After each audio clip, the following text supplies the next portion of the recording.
A varíola dos macacos já chegou ao Brasil. O primeiro caso confirmado foi no dia 8 de junho, em São Paulo. Para falar sobre essa modalidade de varíola, recebemos aqui no Opinião Pernambuco, de forma remota, Terezinha Castineiras, coordenadora do Núcleo de Estudos e Enfrentamento de Doenças Emergentes e Reemergentes da Universidade Federal do Rio de Janeiro. Seja bem-vinda, doutora Terezinha. Oi, Valdir. Na verdade, é um prazer estar aqui com vocês, aceitando esse convite. Certo, doutora. Então, vamos começar entendendo o que é, na verdade, a varíola dos macacos.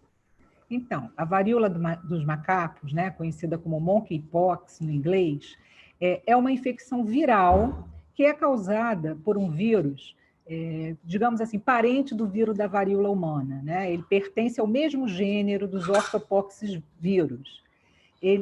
A doença ela é considerada uma zoonose, porque ela é transmitida do animal para o homem, né? E, normalmente, ela se expressa clinicamente como uma presença de lesões cutâneas, assim, também lembra muito a varíola humana, só que de uma maneira bem mais branda do que a varíola clássica. A gente costuma discutir em relação a essa questão do nome, né, varíola do macaco, e até o Ministério tem pedido para tentar substituir a terminologia, porque, na verdade, o macaco ele é uma vítima como o homem.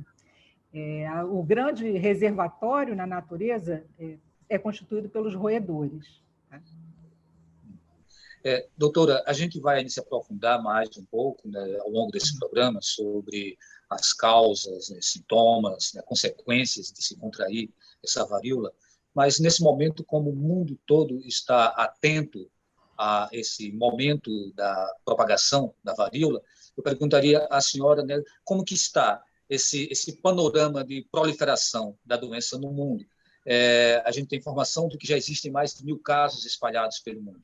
Eu gostaria que a senhora trouxesse um pouco essas informações. Bem, Valdir, a varíola do macaco, né, ela é endêmica na África. Então, assim, mesmo agora, mais recentemente, também houve um aumento de casos na região da África Central e da África Ocidental, onde ela, por muitos anos, né, ela ficou descrita ali restritamente naquela região próxima às áreas florestais. Agora, nesse ano de 2022, a gente está vendo um grande aumento de casos fora da África, e daí essa relevância do ponto de vista sanitário internacional, e que já acomete, né, desde o início de maio, começaram a ser descritos os casos em vários países da Europa, nos Estados Unidos, e hoje a gente já tem mais de 30 países relatando casos, inclusive no Brasil. Aqui no Brasil, a gente sabe que o primeiro caso foi em São Paulo. Nesse momento, qual é o quadro? E qual a possibilidade de essa varíola ela se propagar e qual a velocidade dessa propagação? Ou seja, há razão para a preocupação que está se instalando nesse momento? Olha, Valdir, na verdade, assim, a gente poderia dizer que é sempre importante que a gente monitore, faça vigilância e impeça, né, de que uma nova virose venha a ter sucesso. Mas a gente sabe que o vírus do monkeypox, ele tem uma taxa de transmissão restrita, né? Então, por exemplo, comparativamente ao SARS-CoV, a gente não imagina que haja uma proliferação acelerada, desenfreada, isso não é esperado. Então, até porque, em função das formas de transmissão, é muito mais passível de que a gente faça esse controle dos casos ao seu redor. Certo, doutora. Então, vamos voltar agora para aprofundar mais um pouco. Quais são os sintomas? O que é que acontece se a pessoa tiver contraído essa doença?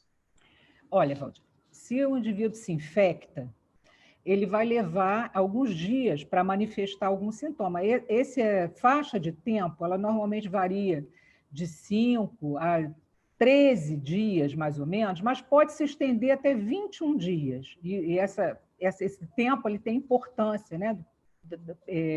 Principalmente pela questão da vigilância dos contatos. Mas, a partir desse período, que a gente chama de incubação, né, o indivíduo já se infectou, mas não ainda manifestou, Aí sim surgirão os primeiros sintomas, que não são muito diferentes de quase assim de uma gripe. Então, a pessoa pode ter febre, adinamia, mialgia, né, as dores pelo corpo, cefaleia. Então, é o que a gente chama de período prodrômico, onde você tem sintomas mais inespecíficos. Esse período prodrômico ele tem uma variabilidade individual, mas geralmente ele vai de 1 a 5 dias, e aí surge, então, a gente passa para a fase que a gente chama de fase das erupções cutâneas. E aí surgiriam as erupções, essas erupções elas têm uma característica diferente, por exemplo, da varíola, elas tendem a evoluir sempre conjuntamente, de uma forma sincrônica, que a gente diz assim. Então, surge a mácula, que é a mancha, depois uma pequena pápula, né, um pequeno carocinho, se formam, então, as vesículas, que têm conteúdo líquido, essas vesículas se tornam pústulas e por fim, vão evoluir para a fase que a gente chama de fase de crostras. A varíola ela tem um aspecto, do macaco, ela tem um aspecto interessante, né, que ela costuma cursar com um aumento dos gânglios, né, dos gânglios linfáticos, então que a gente chama de as ínguas, né, as linfonodomegalias. E isso ajuda a distinguir de vários outros dos seus diagnósticos diferenciais. Então, essa seria Certo, doutora Terezinha, essas erupções, essas lesões, elas ocorrem em quais partes do corpo? Elas tomam o corpo inteiro? Isso é bem importante. Então, por exemplo, na forma endêmica que a gente conhece da África, há uma apresentação muito peculiar, né? Então, ela normalmente se inicia na face, pode haver acometimento já da mucosa oral, e há uma tendência a que essas lesões elas se expandam para as áreas periféricas. Então, eu tenho as lesões dos membros, e principalmente elas também podem acometer as palmas das mãos e as solas dos pés, e muito comumente a área genital. E agora, nesses casos em que a gente tem acompanhado, há muito frequentemente o acometimento da área de lesões na área da genitália. Certo, a gente vai desdobrar essa pergunta daqui a pouquinho, né, porque tem, inclusive, toda uma polêmica em relação à prática de sexo, né, que relação isso poderia ter com a transmissão da varíola. A gente chega já aí. Doutora, eu perguntaria antes, essas lesões, elas causam dor? Elas têm um impacto de dor ou é uma coisa assim mínima, né? Como é que isso se procede, né? Como é que isso se manifesta? A outra questão seria sobre as dores musculares. Qual a intensidade dessas dores musculares? A gente sabe que a chikungunya ela produz, né, dores e é também uma arbovirose, né? Gostaria que a senhora trouxesse um pouco de mais detalhes sobre isso. Então, Valdir, na verdade, a fase das mialgias é principalmente na fase inicial, mas não é tão exuberante quanto no chikungunya, mas faz mais parte de um quadro geral, né, em que você tem um desconforto, uma dinamia, mas isso pode, inclusive, ser bem discreto. Como eu falei para você, a gente pode ter uma duração de menos de um dia até 5 dias. Então, pode ser bastante discreta essa parte. Por isso que o olhar para a fase das erupções cutâneas acaba sendo muito útil na identificação de casos. E como você perguntou em relação à questão da dor, do desconforto, essas lesões elas costumam causar prurido, né, meio semelhante à própria varicela, e são lesões que podem evoluir para ulceração. Então, principalmente quando há acometimento da mucosa, as lesões podem ser bastante dolorosas, né? E Quando acomete a boca. Certo. E a coceira, qual a intensidade da coceira? Isso está associado a esse momento também dessas lesões? Quer dizer, quanto tempo vai levar para iniciar esse processo de coceira? O prurido ele tende pode estar presente desde o início, de uma forma mais discreta, mas quando você também está evoluindo já das úlceras para a formação de crosta, isso pode dar essa sensação de desconforto, de prurido. Mas é claro que a intensidade disso também é proporcional ao número de lesões, né? Se o indivíduo tem um número pequeno, essa sintomatologia pode ser bastante discreta, diferente dos que têm muita lesão. Doutora Terezinha, profissão de jornalismo, a gente lê, mas a gente nunca tem a certeza dos fatos, a não ser quando a gente entrevista especialistas da área, né, como é o caso da senhora. Então, assim, o que eu li foi que essas cascas que ficam, né, que são consequências exatamente dessas lesões, dessas pústulas, elas que são altamente contagiosas. É exatamente isso, quer dizer, depois que a pessoa tem, se intensifica, aumenta aí a possibilidade de transmissão, ou a transmissão ela acontece desde que a pessoa contrai? Não, olha só, Valdir, a fase mais relevante de transmissão é a fase do estabelecimento das lesões cutâneas, mas não da crosta propriamente dita. É bom a gente fazer um pequeno acerto aí nesse entendimento. As vesículas, que são as primeiras lesões a surgirem, aquela que tem um conteúdo mais claro, são as lesões com maior constituinte de carga viral. Então, ela teoricamente, né, é a fase mais crítica, é esse começo, logo depois do início da erupção cutânea, mas também as pústulas têm um conteúdo viral bastante expressivo e as crostas ainda detêm o vírus da varíola do macaco, ele é extremamente resistente.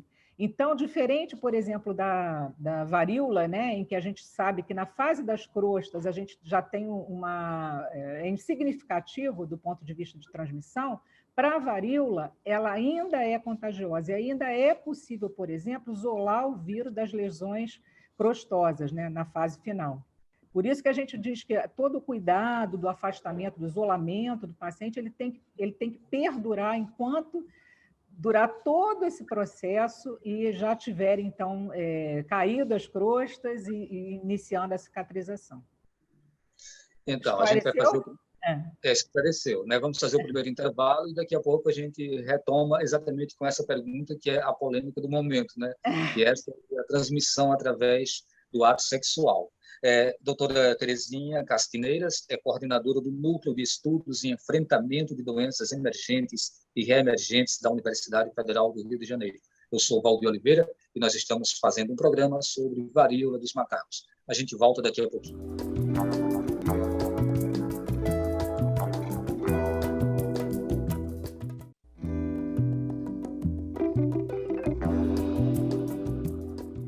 Estamos de volta com o programa Opinião Pernambuco e o tema de hoje é varíola dos macacos.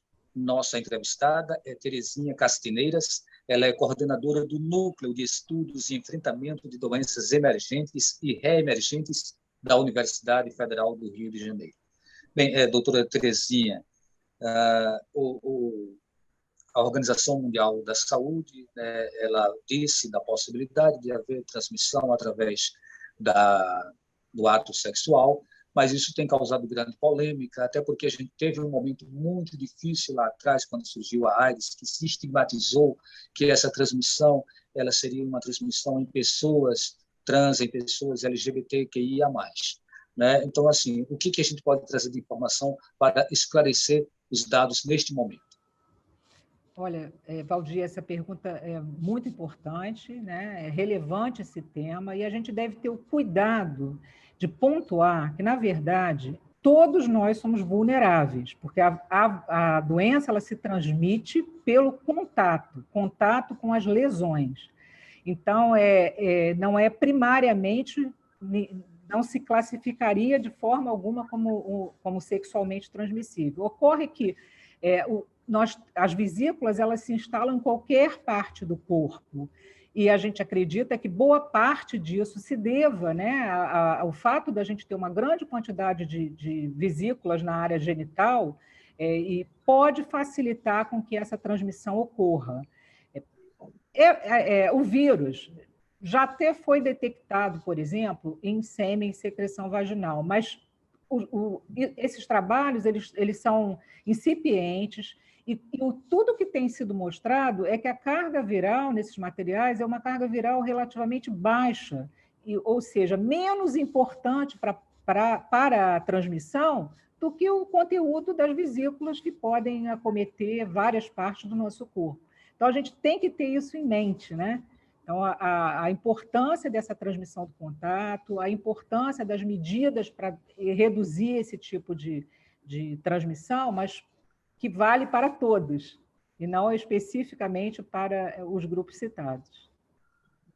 Então, existe o risco de se estigmatizar, doutora Terezinha, como a gente falou no início desse segundo bloco, né, como se estigmatizou a AIDS, né, e assim, o que a sociedade precisa fazer exatamente para não se deixar levar, inclusive por fake news, né, que é uma coisa muito presente no momento atual.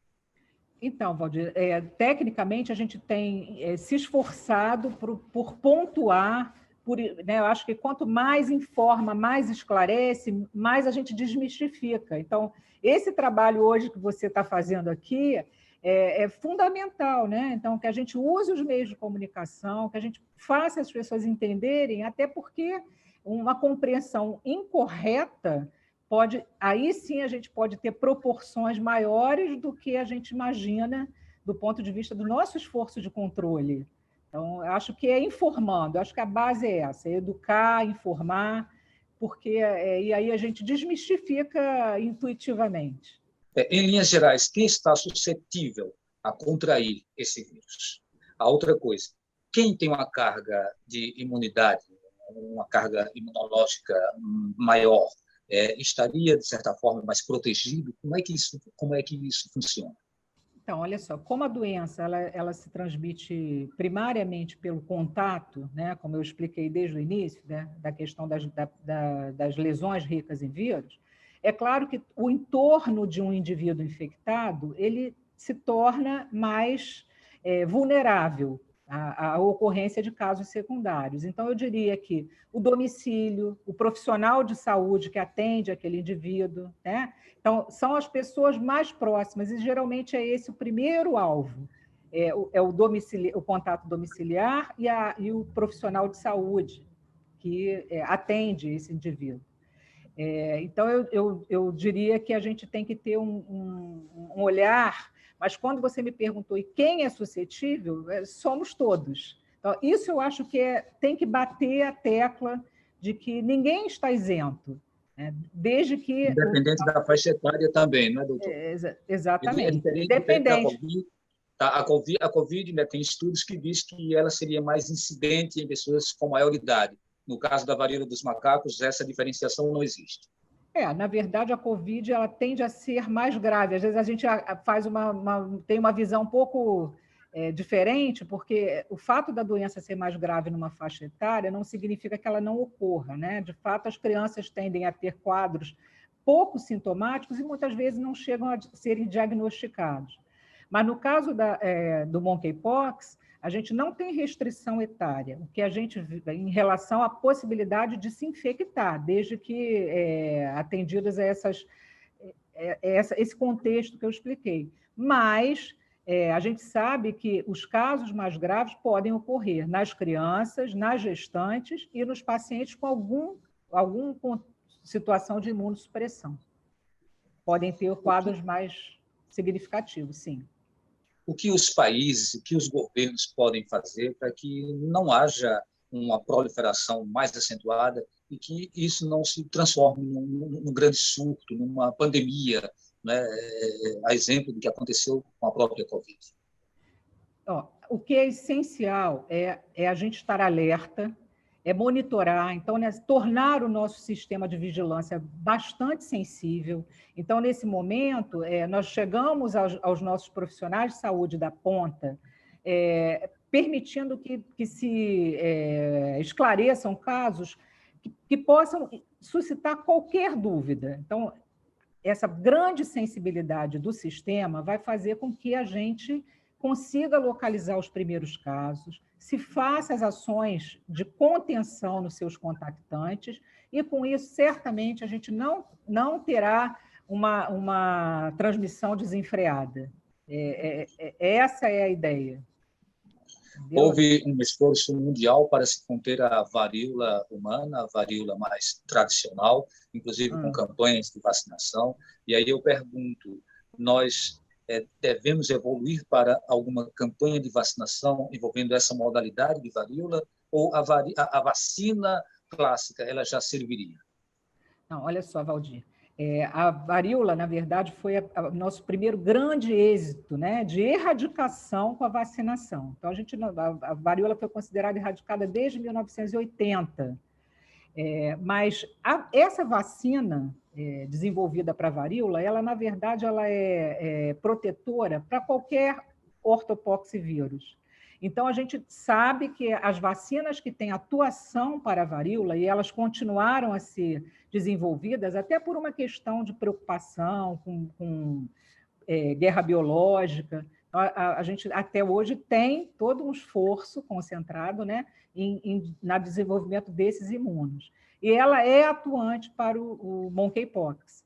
Então, as vacinas, hoje a gente já tem uma nova geração de vacinas, que elas são com muito menos evento adverso, e já está disponível, mas assim, o foco dessa vacinação é, como eu falei para você, deve ser centralizado nos indivíduos de maior risco. Então, eu vou fazer a vacinação dos contactantes daquele indivíduo identificado e também dos profissionais que estão na frente e podem vir a atender esses pacientes. Então, é uma vacinação focada. E o Ministério da Saúde já tem feito um esforço para poder obter essa vacina a nível internacional. Como a senhora já falou aqui nesse programa, os sintomas podem, inclusive, ser parecidos com os da gripe. Isso significa que, em que momento a pessoa deve ter uma maior preocupação e procurar o atendimento médico?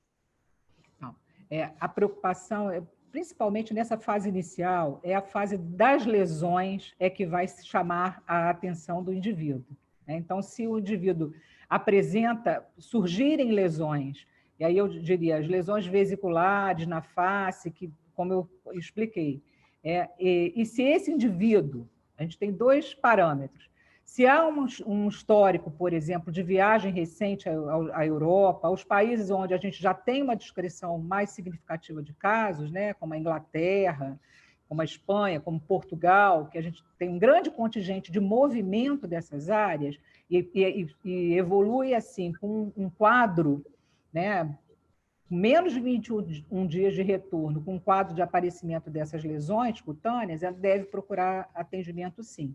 E é claro que, a partir de um caso identificado, cabe a nós, vigilância, cercar esses contactantes para identificar bem precocemente. Ou mesmo aquela fase que eu falei para você, prodrômica. Então, o indivíduo está sob monitorização, se ele vem a desenvolver febre, mialgia, aí sim a gente já vai poder, eventualmente, entender como uma identificação precoce da doença. A varíola, ela pode levar à morte, mas também ela pode ser curada. Gostaria que a senhora falasse um pouquinho sobre isso, né? Ou seja, você pode contrair, não precisa entrar em pânico, porque ela é curável. Não é isso, doutor? Bom, a varíola humana, Valdir, ela tinha uma letalidade muito alta, né? Essa letalidade gerava em torno de 30%, só para a gente conseguir entender os proporcionais. Na África, a gente tem a gente chama de dois clados. Um que vem do Congo, e que tem uma letalidade que pode atingir até 10%, e o outro da África Ocidental, que normalmente a letalidade é sempre abaixo de 3%. Nos casos agora extra-África, nós não tivemos ainda nenhum óbito. Certamente essa letalidade será muito baixa, se houver. Né? E ainda, o fato da gente ter, durante todo esse período, trabalhado com o desenvolvimento de drogas, pudessem ser úteis, né? Acho que aí assim, o foco mesmo é a questão da guerra biológica, e hoje nós já sabemos que temos drogas disponíveis, como o tecovirimat, o brincidofovir, que poderão ser úteis, principalmente para a abordagem dos casos potencialmente de evolução mais grave. Tá? Mas a gente ainda não tem disponível amplamente. Ok, nós agradecemos a sua presença aqui no programa, doutora Terezinha Castineiras. Nossa, o prazer foi meu de estar aqui. Acho que, como você falou, é esclarecendo que a gente consegue sensibilizar e coordenar junto o controle da doença. Ok, nós agradecemos também a participação, a presença de todos e todas, e a gente fica por aqui. A gente espera que o programa tenha contribuído exatamente para o seu esclarecimento, e a gente volta em um próximo momento.